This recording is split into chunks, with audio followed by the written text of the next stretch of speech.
और शुक्रिया आपका इन तमाम जानकारियों के लिए।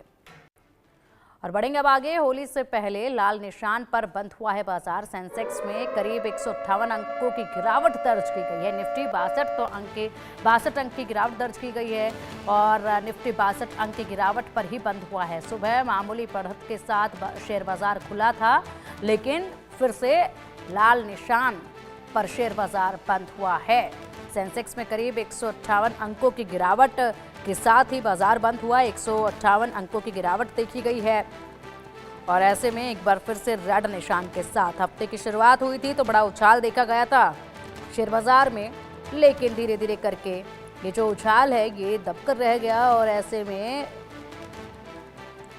बड़ी चिंता इसमें जुड़ी। अब हमारे साथ यहाँ आकाश जिंदल जी हमारे साथ जुड़ गए। आकाश जी, बहुत स्वागत है आपका इंडिया न्यूज़ पर। जिस तरीके से यहाँ पर ये पूरा हफ्ता देखा गया है, वाकई में शुरुआत हुई यहाँ उछाल के साथ, उसके बाद देखते ही देखते हर दिन जो है वो बड़ी गिरावट देखी गई है। अब लाल निशान पर होली से पहले बाजार बंद हुआ है। ग्लोबल सिनेरियो इस टाइम बहुत डिप्रेसिंग चल रहा है। टैरिफ वॉर चल रही है। यूएस ने, दर्शकों को पता ही है, टैरिफ लगाया चाइना पे, कनाडा पे, मेक्सिको पे, उसके अगेंस्ट रिटेलिएटरी टैरिफ भी लगे। टैरिफ वॉर की वजह से क्या होगा, ग्लोबल ट्रेड काफी हद तक कम होने की संभावना है। तो मेरी ऑर्गेनाइजेशन आकाश.com का मानना है इससे ग्लोबल इकोनॉमी के ऊपर काफी नेगेटिव प्रभाव पड़ेगा। और दर्शकों को बता दूं, पहले ही ग्लोबल इकोनॉमी स्लो डाउन का शिकार था क्योंकि corona, Russia Ukraine war, middle east का क्राइसिस ग्लोबल इकोनॉमी को तकलीफ दे रहा था। अब उम्मीद थी कि जब ट्रंप साहब आएंगे तो नए कुछ कदम होंगे, लेकिन हुआ क्या है, टैरिफ वॉर शुरू हो गई है जो यूएस की इकोनॉमी और ग्लोबल इकोनॉमी को डाउन कर। रशिया यूक्रेन वॉर खत्म होने की उम्मीद थी, उसकी तरफ कुछ स्टेप्स भी लिए गए। कल उम्मीद बन रही थी कि उसकी तरफ काफ़ी आगे बढ़ा गया है, लेकिन अब जो है वहाँ भी क्वेश्चन मार्क्स आ गए हैं।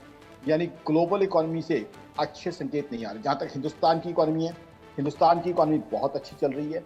हमारी इन्फ्लेशन, महंगाई का डेटा मात्र 3.61% आया है, जो मार्केट्स के लिए भी अच्छा है, इकोनॉमी के लिए अच्छा है। 7 महीने के लोएस्ट पे आई है महंगाई। एक तो आम आदमी के लिए अच्छा है क्योंकि खाने पीने के सामान की महंगाई कम हुई है। दूसरा ये है कि इससे रेट ऑफ इंटरेस्ट अब कम करने की संभावना हो जाएगी। अब रेट ऑफ इंटरेस्ट कम हो जाएंगे तो लोगों के लिए नई गाड़ी खरीदना, नए 2 व्हीलर खरीदना, नया फ्लैट खरीदना ज़्यादा सुगम हो जाएगा। And that would increase demand, that would increase GDP growth, that would increase tax collection and that would increase employment also. तो इशू ये है यहाँ पे कि हिंदुस्तान की इकोनॉमी अच्छी चल रही है, बहुत अच्छी ग्रोथ दिख रही है। प्रधानमंत्री नरेंद्र मोदी की सरकार की पॉलिसीज अच्छा काम कर रही हैं, लेकिन ग्लोबल इकोनॉमी का हम भी हिस्सा हैं।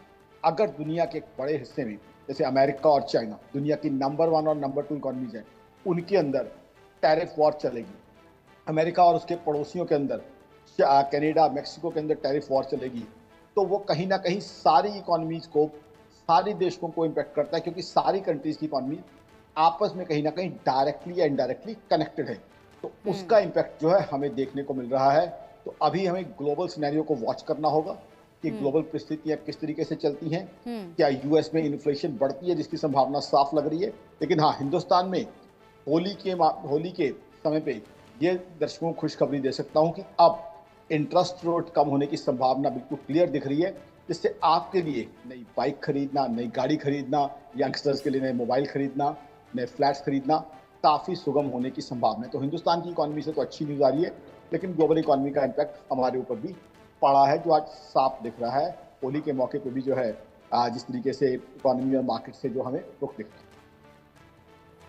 बिल्कुल बिल्कुल आकाश जी, और उम्मीद करते हैं जिस तरीके से आप खुशखबरी दे रहे हैं वो बिल्कुल सच हो और ऐसे में थोड़ी सी